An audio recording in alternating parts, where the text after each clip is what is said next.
Hey, what's up guys? Chad here with the Reptile Rangers. And we're at the Kernersville Reptile Zoo and Medical Center again today. And we're going to talk about basics of ball pythons for beginners. Alright, now just before we get into that, right in that bottom corner right there is our subscriber button. Make sure you hit that. For those that have, we appreciate you doing so, and we appreciate you following along week after week after week. Now let's get right into this. Alright, so basics for ball python beginners is what this episode is. Now I've got this beautiful bamboo GHI right here. Absolutely wonderful, wonderful snake, beautiful snake. But I had somebody write us in and ask us about doing kind of a simplistic overview of the basics for ball python keeping for beginners. Well, that's fairly simple. Ball pythons can be a really easy keep. They are the #1 snake bred in captivity for the pet trade because we know them as pet rocks. They're a little bit on the dumber end of the spectrum for snakes. There are smarter ones, there are less smart ones. These fall into the less smart in some categories, but they're beautiful animals, and they're so widely kept because they are such a mild-tempered snake. So what's some of the basics? Because you can look at Facebook, a lot of these Facebook groups, you can go on Google, watch 500,000 videos, and there's a lot of good information out there, but there's a lot of misinformation and over-dramatic information out there too. So there's a couple of ways you can keep these guys. You'll see right here we have a couple of our habitats that we have up front, the storefront, with a couple of the snakes for sale. As a matter of fact, you see this one in the corner of one of them. That's one way you can set them up. You can set them up naturalistic. Now, there's going to be some catches to naturalistic. When you do real stuff, you need to make sure it's treated, whether by heat treating, whether by chemical treating, to make sure you don't have a mite issue. Now, one of the things that we've been trying to recorrect for years is the topic of humidity. There's too much stupidity when it goes into humidity. One of the things you must understand is in the wild, even in the heavy rainforest, there's still air movement. Inside of an enclosed setting like this right here, the only way for air to get in and out is through the top itself. So it's not so much humidity as it's stagnant, moist air. Too much humidity inside of a habitat for a ball python or any other snake can cause things like respiratory infection, scale rot, shell rot, fungal infection, bacterial infections, mites. So there's a lot of things that too much humidity can do. So we generally err on the side of caution.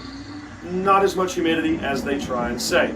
A lot of folks will go, oh, but he'll have a bad shed. So what? Put him in a bathtub, hold him up, and just run your hand right down him and the shed will come off if there's any shed left on him. Or you may find it in pieces throughout.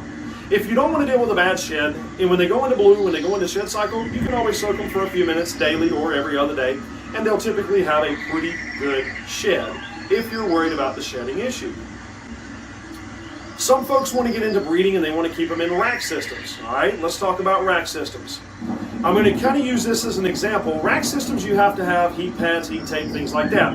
I'll have a lot of folks come into our storefront and they'll ask us or tell us that they've used or have used or want to use a heat pad. My first response is they don't have a freaking heat pad in Africa. They have the sun, which heats up everything.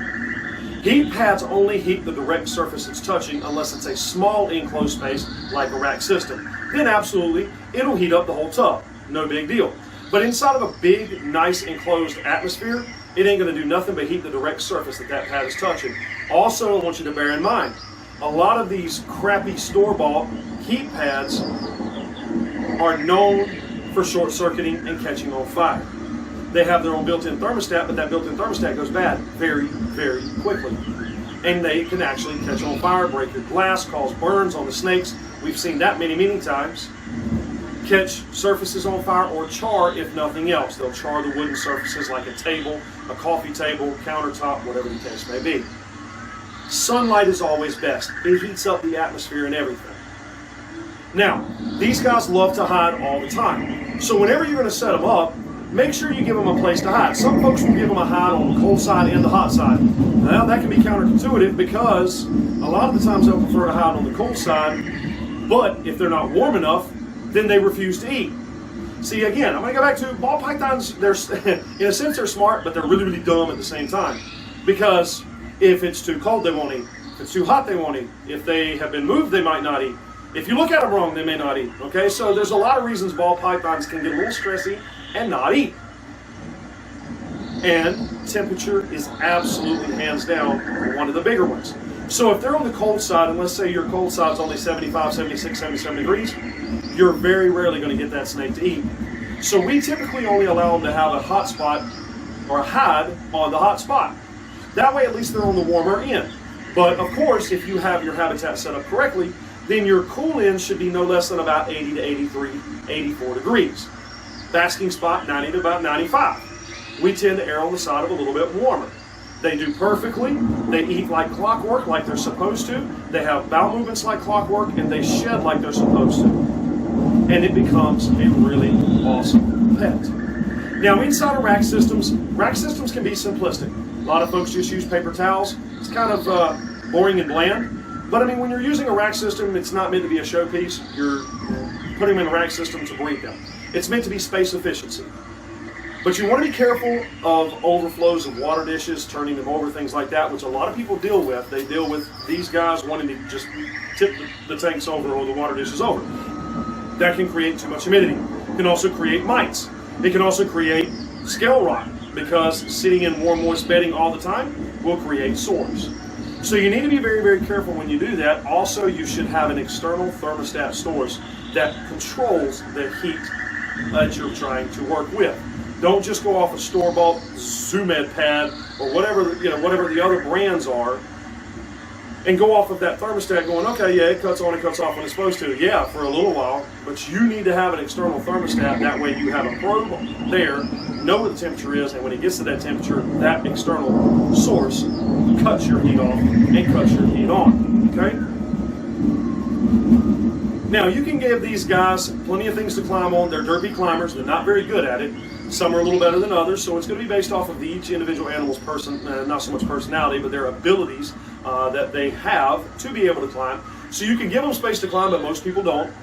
So if you're setting up a habitat, you need more ground than you do height. That way they have room to move around. Give them a decent sized habitat for what they are. Don't just stuff one in a 10-gallon tank. Don't stuff one in a 20-gallon tank. At minimum, I would say a 40 breeder, which is roughly a 50-gallon, 55 long, 75-gallon, custom-built, double-door, sliding open fronts. Those work great for these guys because it gives them plenty of room to be able to move in the event that you don't pull them out all that often. Feeding can be a little difficult as babies. A lot of these stores and a lot of these vendors at these expos will send the babies right out of the egg. They'll tell you they fed them a couple times. Yeah, they probably tried to feed them, but they may not have eaten. That doesn't mean that they haven't eaten. But you need to be cautious. Understand that babies can be difficult to get started eating in some cases. They take a little persuasion, as it were. But generally speaking, once they have started eating, they do really, really well unless they have a health or an environmental issue. And again, 90% of the time, if you have a snake and it stops eating, it's something to do with the environment. The other 10% of the time, there may be a health reason, okay? Now, this is Chad. We are the Reptile Rangers. This is just kind of a quick overview of basics for beginners in keeping ball pythons. We hope this has been helpful. We appreciate you following along week after week after week. Make sure to hit the subscribe button, like button, bell for notification. Also, go check out our TikTok channel entitled Reptile Rangers, the Instagram page, Kernersville Reptile Zoo. If you need to get in touch with us, our information is right down there in the description below.